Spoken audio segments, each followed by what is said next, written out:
Trying to be going studio. With us, we have two very special guests, Mr. Danny Prasad and Mr. Junior Crichton. Gentlemen, good afternoon. Good afternoon. Good afternoon. Trying to be go. This is part 2 of a sequel, and of course, we take our lead from the Sunshine newspapers, and from the Sunshine, we find this week at the very back page, there is an article that suggests that $5 million Rolls Royce was purchased for Calco. And of course, the article is by one of the investigative reporters, Mr. Azad Ali, and I tell you, Azad, or rather Mr. Ali, he don't miss. And so trying to be I just want to put it out there for your consideration. Please note that Calco, this gentleman who owns this company, is 33 years old. 33. And based on the information that we have at Sunshine, he was able to rake in close to $1 billion. Then can I add something? Go for it. He is also the son-in-law of Raja Ganesh, Director of Highways in the Ministry of Infrastructure. Yeah. Yeah. More nepotism, I see. Yeah, and in addition to that, yesterday, the gentleman who was with us, rather who was with Dana, and who did really a wonderful job in his interview with two small contractors, and what they are facing as small men in this community. But, you know, guys, where's the small men in Toronto? You know, where have they gone? You know, why do we seem necessary and fit to furnish a 33-year-old who owns both Calco and Calcrete? I'm told that Calcrete is the concrete section or version of the company. Yeah. Why would we pay them so much and not pay small contractors? And then that's a question that we really need to answer, because we heard Dana on the program yesterday. Dana and Dominic spoke about this contractor who's about to lose his house, and he has his family, and yet still you're paying these people billions of dollars. Within 4 years, you would have made billions, and you would have raked in billions of dollars. Yeah. And we have these small contractors here who are working just as hard or even harder to make an honest living, and you can't even give them anything. Yeah, but more than that, you have them losing their homes, Janelle. You have them losing property. You have their children in a terrible state, and that's why the program that we had a couple of days ago was designed to really hear from the average citizen. You don't want to hear from no big boy, at least not yet. So big boys, don't call in. Upper middle class, I don't want to hear from you. I want to hear from persons who are in the grind, who daily are struggling and suffering to make ends meet. I want to hear from the contractors who have lost equipment, you know, and who are displaced today because of the inconsiderate manner in which they are being treated by the government. Those are the persons that I want to hear from today. And I don't know, but when I read Danny, let me ask you something. Both Danny and Junior, let me ask you something. Do you guys own a luxury vehicle, man? No? No, I would a simple pickup. I don't have a pickup. Yeah? Luxury vehicle. $5 million. See, This is not his only vehicle, Adine. It's one of many. One of many luxury vehicles. Well, where can we start today? Now, I was told, Dominic, that I should not start another program without reminding Tran Tobago what the Prime Minister would have said regarding a number of issues. So just allow me to pull up and Tran Tobago, please, by popular demand, let me see, today, or rather this morning, the recording of the clip that was produced or that was made by the Prime Minister got such a hit, Dominic, that I'm being told that everyone wants to hear it again. So I won't disappoint folks at all.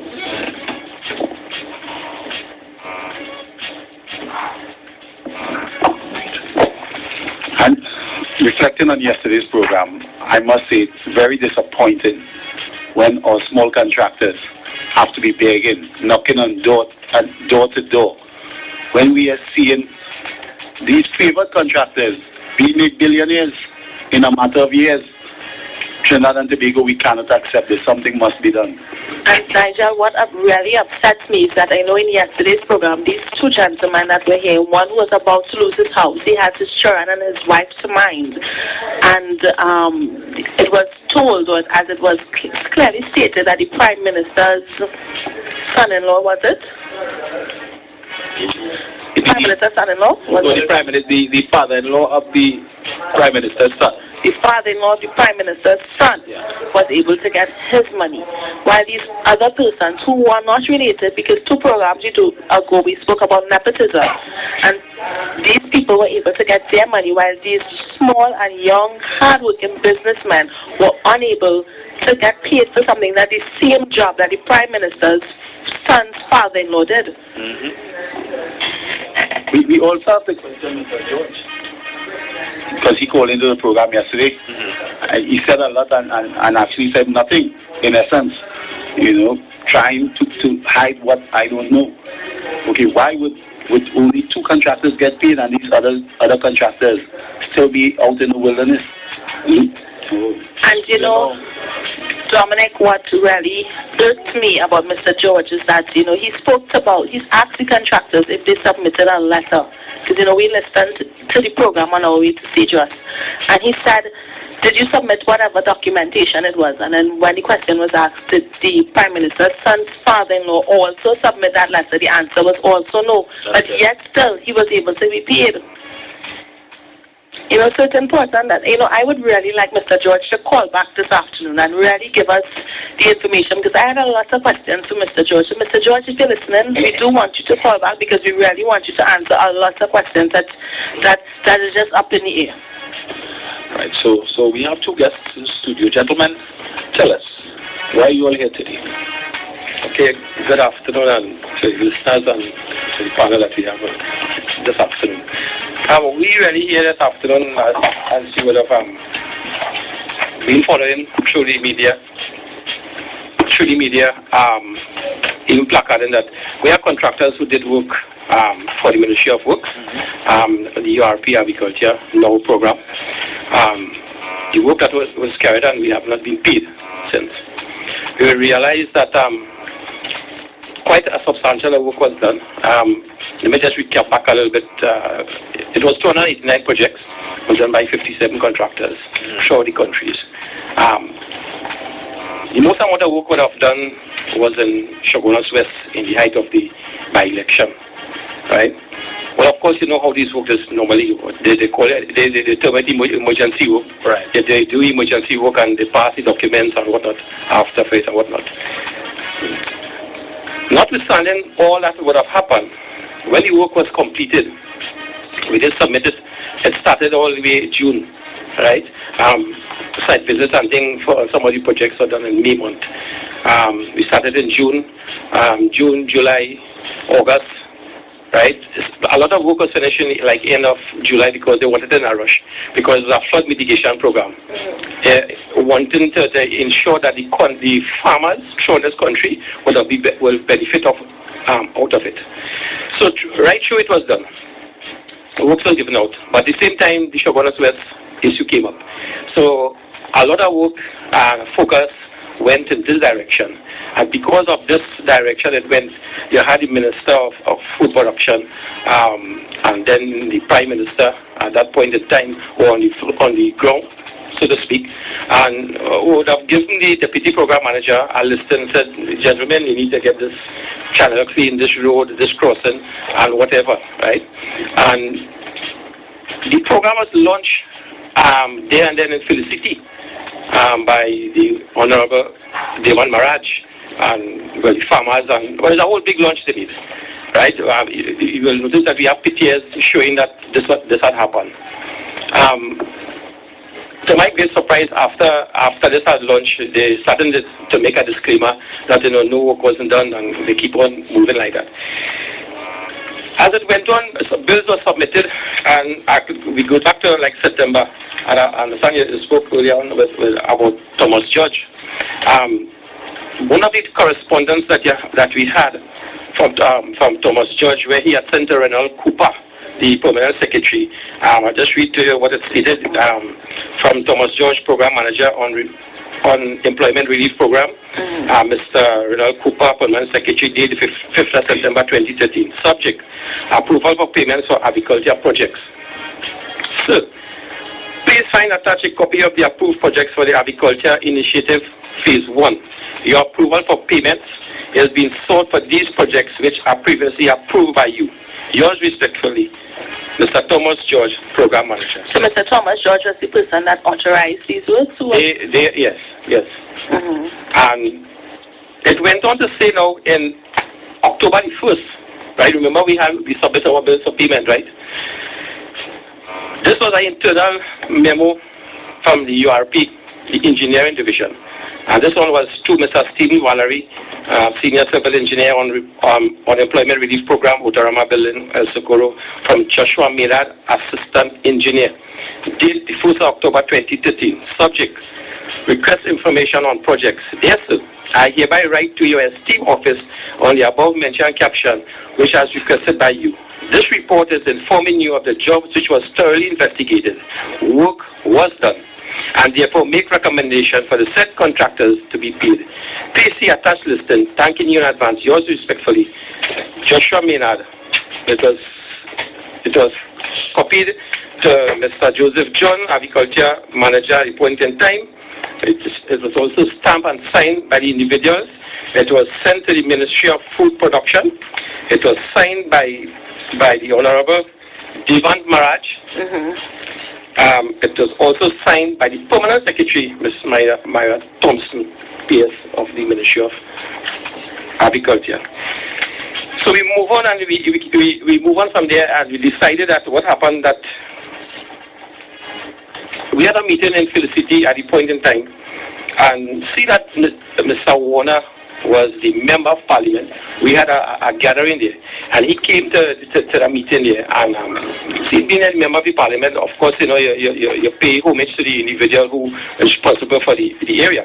And we had spoken to him at that point in time, and he took up the matter and sent it to Parliament, right, on a question to be answered in the House, right? Let me just give you the date on that. To send to Parliament on question number 105,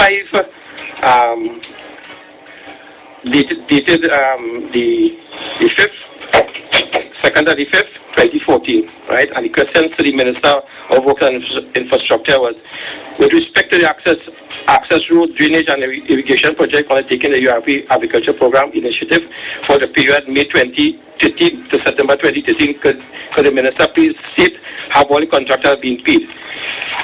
There's many more questions. So the Honorable Works and Transport Minister in the House, he did respond to that, and he indicated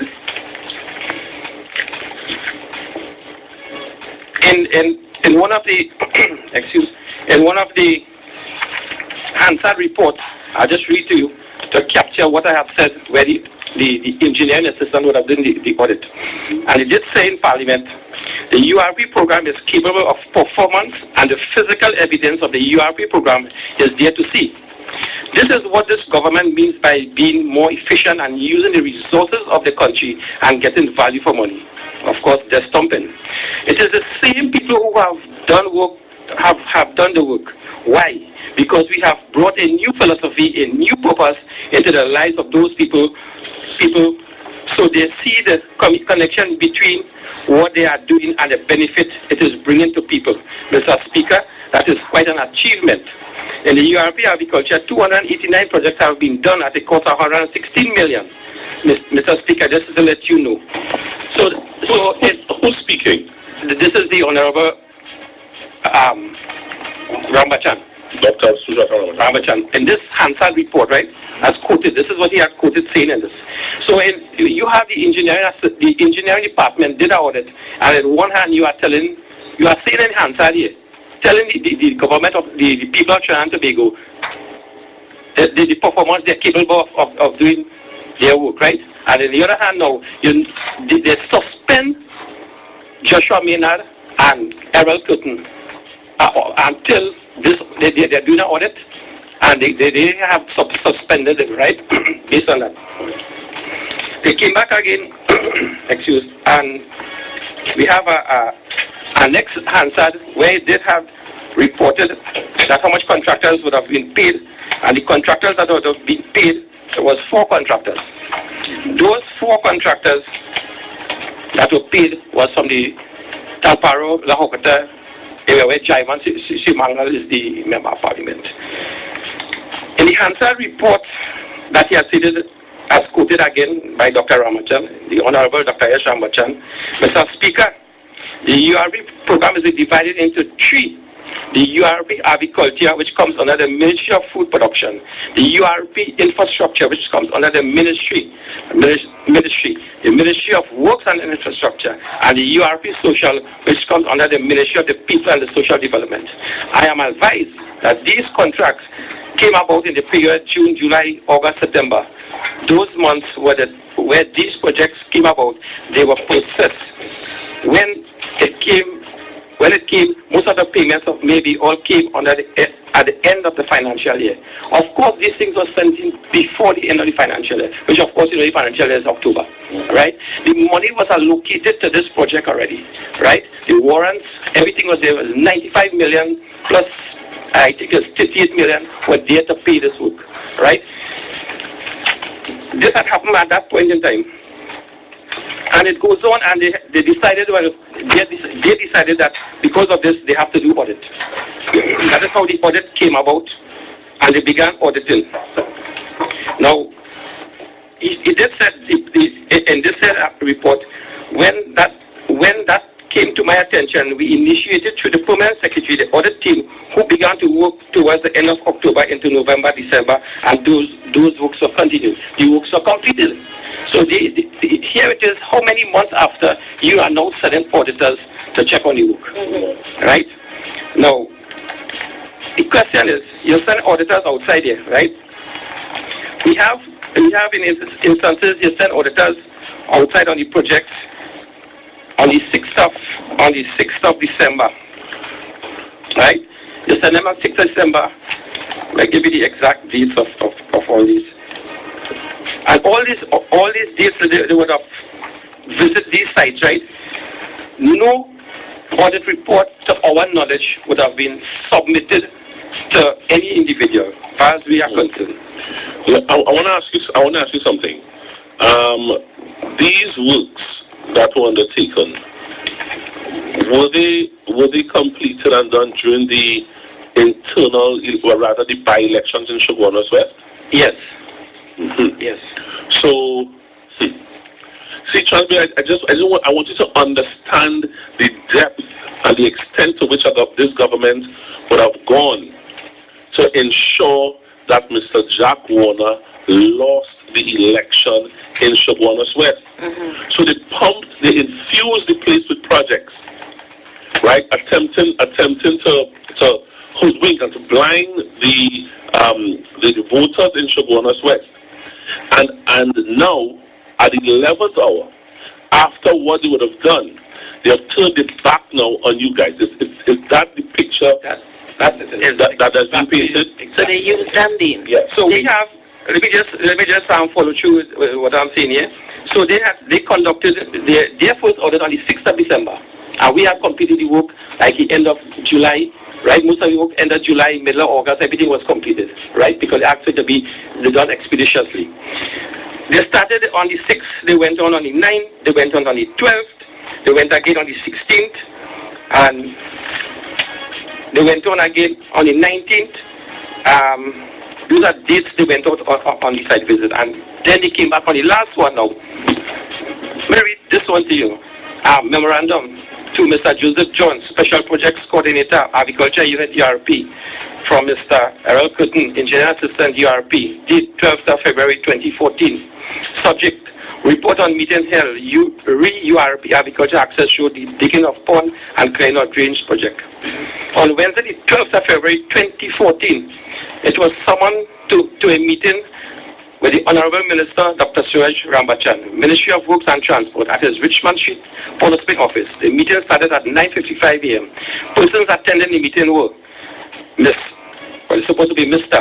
Isaac James, Permanent Secretary, Ministry of Works and Transport, Mr. Randy Mohammed, MFP, Agriculture Now Training Unit, Mr. Kendrick Castellano, Deputy Program Manager, Engineering Unit, URP, Mrs. Chattergun, Chief Auditor, Ministry of Works and Transport, Mrs. Parkinson, Mr. Maynard, Errol Curtin, Engineer Assistant on Employment Relief Program. The consensus from this meeting is that a high-powered team will be sent by the Honorable Minister, Dr. Surajrata Rambachan, to revisit the project sites.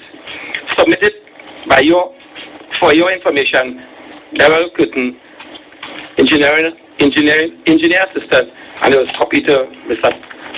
Richard Thomas. So here it is, audit is going on, right? As you know that we have protested over a period of time. The Prime Minister would have probably seen us, and she did appointed a ministerial committee under Mr. Larry Hawaii, Emmanuel George, and Jerry Hadid. But tell me, who were these auditors and like what were they called? Okay, I'll comment to that. So they appointed two auditors to visit the sites. That audit started on the 24th of March. And I thought in this country we really do have people that really work early. And I was very amazed to see two auditors came from the Ministry of Finance with a qualification. One is a SCCA, one is a SCCA and a MCP. I really can't give you all the full details of the abbreviation, but those are the qualifications of the individual. They're from the Central Audit Division, Section Investment Division. This was done in which year? 2014. And it was done last year. It was done last year. So the mandate, they was mandated, but I pull up some information on auditing. Like, you know, if you go to the internet, you can just about get anything. And I came up with something out of Hong Kong. We have China contractors here, so I look at some of the audit from some of these things. And some of the reports and things that we end up with that audit is you talk about the entity, the mandate, the audit scope. And one of the things is this was in our mandate, right? And this is stating that the Central Audit Team to review outstanding claims of URP contractors to the Ministry of Works and Infrastructure. Now, you will realize we have description of different ministries here where discrepancies where you have the Minister of Food Production supposed to be the minister who's supposed to be in charge of this. And here it is, we have Dr. Ramachan, Minister of Works, apparently hijacking this whole project, right? And in this report, it goes on like you have audit scope, you have the audit, the audit objective, the audit procedure, right? And so an audit was done. Audit was done. And it was completed. And it was completed. So why not then pay the contractors if an audit was done? And well, we are saying now we had a meeting on the 5th of May with Mr. Larry Hawaii, and they promised us, yes, gentlemen, you will be paid because there's an audit report and the recommendation of the audit. When you had that meeting? On the 5th of May. 5th of May, 2014, right? And said that there are 15 contractors who will be paid. They have their names, and after that, they will be paid on a weekly basis. On a weekly basis, with in batches, right? So we have seen 2 weeks have passed and still haven't seen anything done. But I want to get back to just ask you a question. Was anybody paid before these audits were done? Yes. Yes. People were paid before this audit. There was 4 contractors who paid before this audit. And those 4 contractors was GRG and R. Bishram Transport. Then we had Velama General. Then we had Design Hardware and Plumbing Supplies. Then we had Actual General Contractors. So of these 4 contractors, what was the difference between them and the rest of contractors, that the rest, what was the other 50, Well, 5 contractors, what was the difference that allowed them to be paid before the other being done and not you all being paid? Please answer. Because they are affiliated with the government. What affiliations they had with the government? Well, it's alleged that they are affiliated with Jai Simongal. It's either his brother or it's some type of family of his own. That's why they were paid and we weren't paid. So I have a question for you guys. An audit was done. Mr. Hawaii said that you guys are going to be paid. He said that about a month ago. He said that in May. Right. Yeah, right? Let me just stop you for a second. Let me put into this context. It's been a year now. We are small contractors. We borrow money from the bank. Some of us take loans on our houses. Some of us take loans on our assets, which is equipment and so forth. So right now, a lot of contractors already lost equipment, trucks, vehicles, threatening to take their houses. We even have one contractor, his wife called us. He just had a young baby. He lost his equipment already. He had to sell a piece of land to honor his bank. And the next move, they're going to take his house. His wife called us and tell us, please talk to him. Because he's sounding like he want to commit suicide. You know, Dean, this is what really irks me. That is the reality of what's going on. Yeah. Look, before I came here today, my 8-year-old daughter, I say this and I get emotional, because she hold me. Because whole day yesterday I by the parliament, whole today I by the parliament. Nobody not giving us a hearing. They're just passing on. Yeah, we hear. Yeah, right, and don't worry, we go fix all that type of foolishness they're going on with, right? Yeah. My little 8-year-old daughter, one is 8, one is 13. They came on the site with me. They didn't have school a day, and their mom working, so I had to keep them. So I had them on the site with me. They were in my van under air condition, and they were watching the work going on. My 8-year-old daughter, but when she knew I was out whole day today, and then this evening, I had to go again to the radio station and try and fight for her. She hold me. She said, Daddy, don't worry, Daddy. The Prime Minister supposed to hear you. Oh, gosh. You know, again, very emotional, because I just fed up, because I work hard all my life. I didn't come out from a rich family. I come out from a very poor family. I went and get my education, and I work real hard to reach and build my business. Now I can use everything I own. You know, and I want to say thank you for sharing that story with us, because I mean it's very sad and it's very, very unfortunate that, you know, as a contractor, especially as a businessman, that you would have given everything, you would have taken loans, you would have done things to help do something that. Well, actually, I could not even finance the job because my business is a small business. Yeah. I borrowed money from my mom. Of course. My brother helped me. I took a loan on my vehicle. I had a fixed deposit that I called that my nest egg for my children education. I broke the fixed deposit to make sure I do the work, because I look at this as an opportunity to do something for myself and my family. Yeah. I know I just can't get my money. The bank calling me every day. I don't know what to do again. I don't know what to do. Yeah. Everybody calling me for their money. There you go, Both Tiwari. There you go, Dr. Bohin Trinidad Tiwari, who said on the promenade that there are 15,000 new jobs, 15,000 new businesses that will open up. What about those who are existing? Huh? What about the small man, Dr. Tiwari? Madam Prime Minister, what about this case? Huh? What about Mr. Crichton's little business? My children, to tell you the truth, I'll tell the whole country this morning, the children didn't go to school. The whole of last week, I don't have any more money. I try to pay the banks any little job I get, because I get a little small job off and on. I can hardly do them. Friends helping me, my family helping me, because they know what I'm going through. I didn't even send my children to school last week. And as a father, how does that make you feel that, you would have worked so hard all your life, just before this incident last year, you would have worked so hard to take care of your family, and now you would have given something because they promised that they would pay you for this emergency job. and they haven't paid you. Your daughter came out to work with you, and your 8-year-old daughter now have to be saying, Daddy, it's going to be okay. How do you feel about that? I just want to conclude with this audit that was done, right? And in any audit, auditor is supposed to submit an audit report. And I am saying to Trinidad and Tobago and the listeners outside here, I think it's about time is enough. Audit is enough. How much time is you going to audit? And I am saying no more audits, right? And in this recommendation that was stated in the audit, I'll read for the benefit of the listeners. But hold on, because you see, this thing is touching a very soft spot for me right now. And you know, and you guys are talking, and when this grown man who has children, an adult, were to break down in tears for all of Trinidad and Tobago to hear and see, I'm incensed. And I'm angry because the question that I want to ask you guys is, how much money does the government owe you? How much money are you crying over today? I want to hear.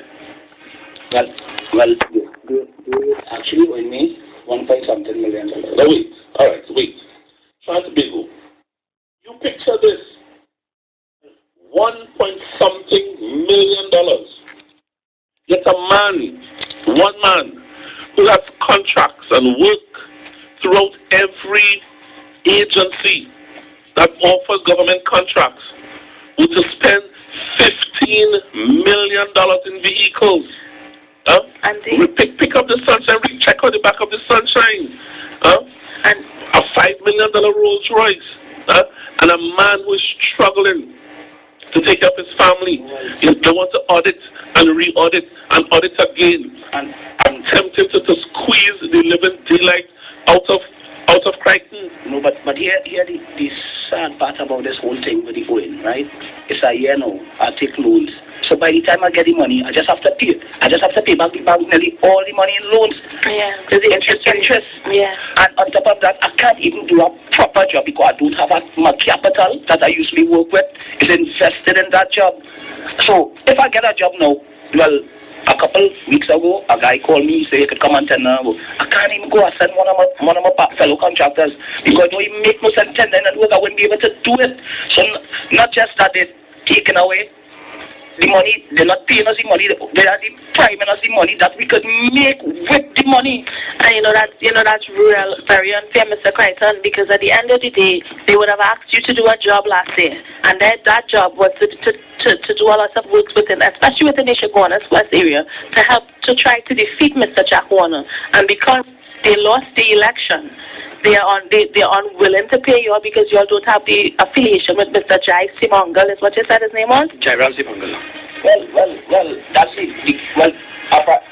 We do have the affiliation with the government. Nobody knows us. We are small contractors. And that is... And the persons that who actually know us, alleged to know us, are the ones who they dismiss already. Right? So they are no longer... And we are reliably told that even to date, the same contractor, Calco, is still being given contracts, even on the even to repave the bus routes, and all they're doing is just taking off and removing their logos from the equipment. From the equipment, so people wouldn't know who it is. Calco here, Calco there, Calco here, and not just Calco. As you'll have informed to that another big company, some PIS or SIS or EIS, SIS. And it's unfair deal because here we have two contractors. We also have the two other contractors who was here yesterday. We also have the other 51 contractors who have not been paid, and they have not been paid because they don't have affiliation. There's such a nepotism needs to be get away with, and this government cannot continue. In my instance, I myself would have lost 2 trucks to people that I would have mortgaged it. I lost that thanks to this PP government. And there are many more. And we are a couple of other individuals. Some just are, of course, they are ashamed to come on our radio and do a talk and say what exactly happened to them. Some of them lose their house, their equipment, they have to sell their van. It's just about anything they get your hand on, you have to sell. I myself fall a victim of that. But probably I'm a little more stronger than Crichton. Crichton will have break down your turbo, right? I mean, I feel bad because sometimes 12, 1 o'clock in the morning. I just can't take no more. It's a year now, I can't take any more. So there are this question about this audit, and I just wanted to share with you the thing, as I said, this recommendation, and also, you know, it is strange enough to know that members of parliament, I have a letter here from member of parliament, stating, and they're giving you the writing and telling who are the contractors to be given work and whatnot. Well, I mean, that is beside the point. I really have a problem that because he's a member of parliament, you could, but at the end of the day, we need to be paid. If work has been done, you need to honor your obligation, right? So the recommendation in this audit would have stated, in the circumstances, and given the unique nature of this exercise, Central Audit recommends that the payment be made in full for works done at all sites apart from 4. Now, what we are seeing, they had visited all the projects, right? And they found on 4 projects that it is quite completed, right? Well, of course, we know that. We saw it, right? Because I was present on that particular day. Right? 4 sites for which payments have already been made. It is also recommended that payments for school trees phase 1 and 2 be deferred until further investigation is conducted by the Central Audit. In addition, since no work was visible at Bisun trees phase 1 and 2 and no request for payment seen, it is recommended that no payments be made for these 2 site visits. This was said. I didn't say this, no. The auditor said this. They went on the site and they won't just write. They won't write this for that, right? It goes on to say, it is difficult to prioritize payments since all contractors have stressed the dire need for cash due to financial difficulties currently being faced as a result of committing to this exercise. Most of contractors indicated that overdraft facilities were taken out to undertake their required works. As a result of not being able to make payment towards their overdraft facilities, the bank have decided to convert the overdraft amount into loans. In other cases, some contractors said that they had to resort to selling off equipment to satisfy financial commitments. One contractor even said he was on the verge of losing his home. And there's many more. And it goes on.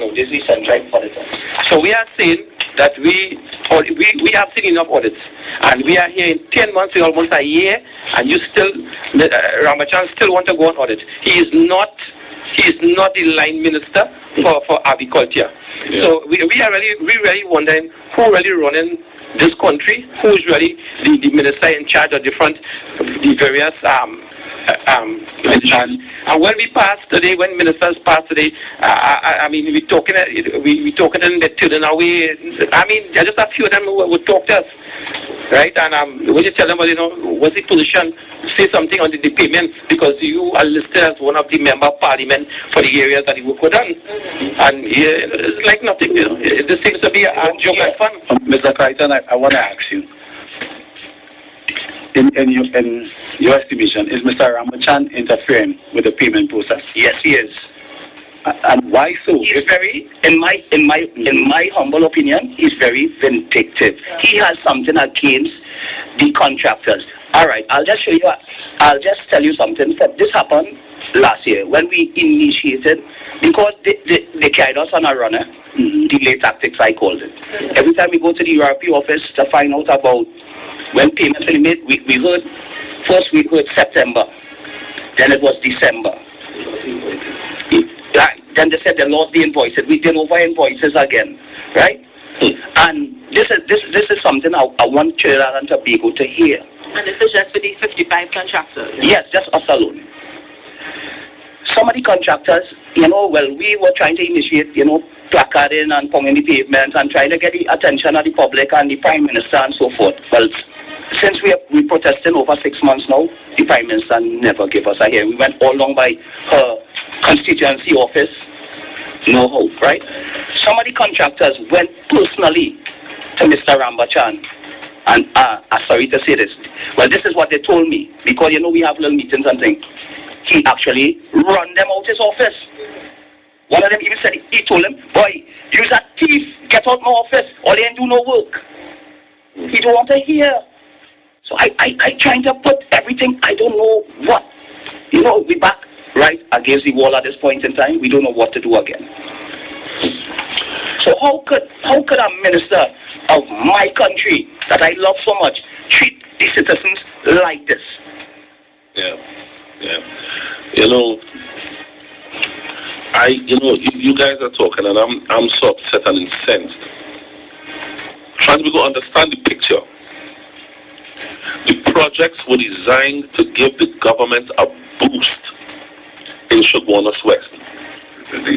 It was designed to blind the public into drawing sympathetic understanding to Khadija Amin and the government. So they rushed these projects out, got contractors, had them work on an emergency basis so as to create the illusion in Chaguanas West that the government is so loving and sweet and working so hard for you. These contractors got involved aggressively to complete these projects in a timely manner.